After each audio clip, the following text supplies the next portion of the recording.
Hi there, I'm Mark Reed, the zoo director. Jason Riggs. Jason Riggs. Casey Shaybeck. Casey. This is Mick Hiller. He's curator of exhibits and graphics here at the zoo. Casey. Hi. Casey. Nice to meet you. I understand you guys want to do a video. Yes, we would like to show what goes into running these each and every day. Wow, that's a lot of stuff. How long is this video? About 25 minutes. Wow, it's a lot of work to do, guys. We've got right now 343 mammals, 539 birds, 285 reptiles, 6,000 kind of plants and trees and shrubs and tropical plants in the jungle, and every day we average 1,369 visitors. Wow. That's a lot.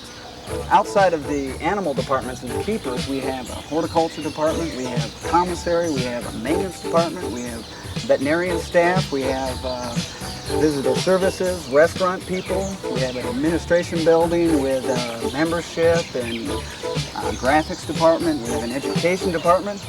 A whole slew of people work at this zoo every day. Whoa, that's a lot.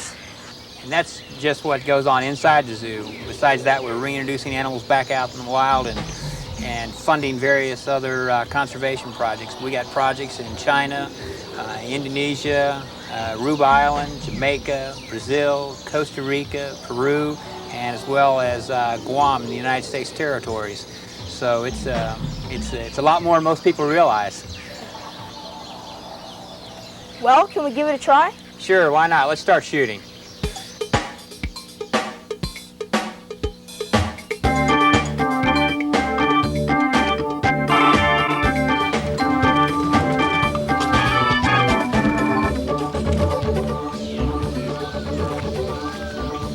Well, first thing we do when we come down is get every exhibit ready for the animals to go out. You clean the exhibits, give them fresh food and water, make sure there's nothing dangerous on exhibit that any animal might get hurt by stepping on, eating, anything, so we have to walk the exhibit, make sure it's okay. Everyone in this area is also in the elephant program, so at least one time during the day, everybody has an elephant session to do, and I'm going to be going up there at about 10:30, so I'll have to take a break from my work down here. And then after that, we come back down here, finish the cleaning. The majority of the day is cleaning. You open up the whole barn, let everything out on exhibit, then you clean probably 3/4 of the day, or maybe 2/3 of the day, and then another 1/8 of the day is making diets, and then after the diets, you're done cleaning in there and getting the inside stalls ready. You do the same thing inside as you do out here, give them fresh hay, fresh food, fresh water. Then at the end of the day, it's time to bring them back in.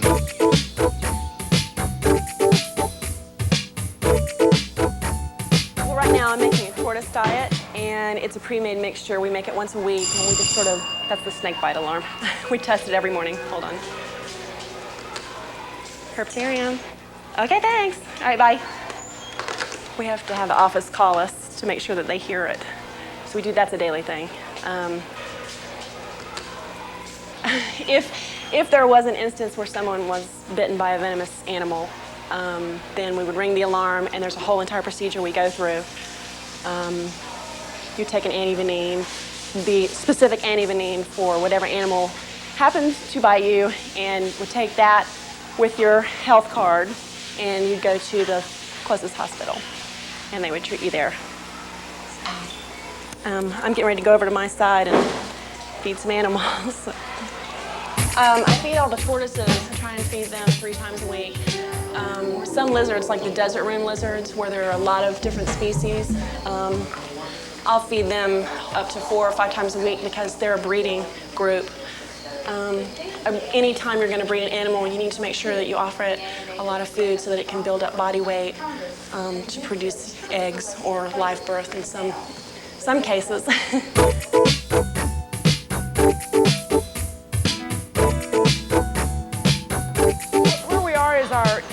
called the Pampas Bird Barn, and in here we keep the birds during the winter time when they have to come off exhibit, and we also do some off-site breeding here.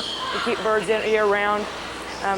Each type of bird in here, we have a number of different types of birds, everywhere from a parrot type or a cetacean to a larger bird like an emu, which everybody probably knows looks about like an ostrich. So every type of bird gets a different type of diet. Some of the birds get a very specialized diet. This is what we call necton lorry. It's for lorikeets. We mix it with water because their tongues are like paintbrushes, and they would eat nectar and pollen in the wild. And so we have to give them something to dabble in. It's very sweet. It's just like sugar water would be. It's got a little more vitamins and minerals in it.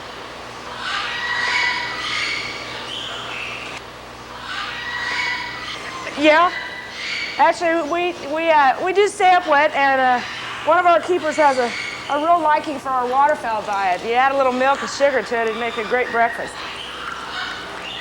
We have some insect eaters, so we feed them mealworms. We'll sometimes take and sprinkle these mealworms in the stall or outside to give them something to do. It's a little bit of foraging technique.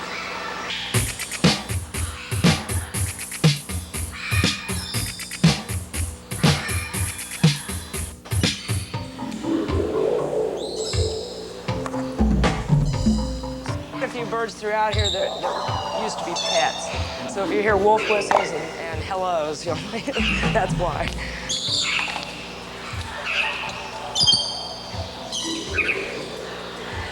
We made these little feed holders so that the birds were unable to, they can get to the food, but they can't turn the bowl over and spill it all over the floor, which they seem to relish doing.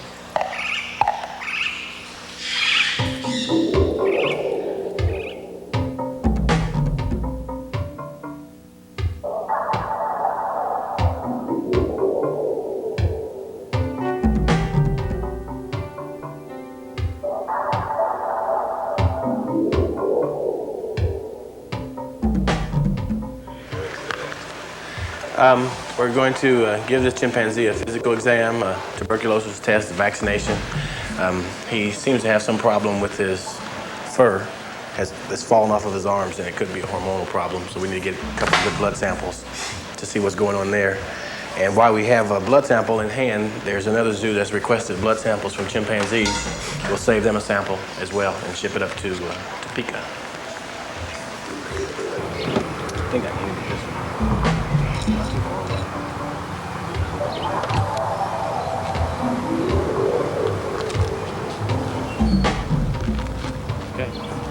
The door. Go in there and try to get him before he gets distance.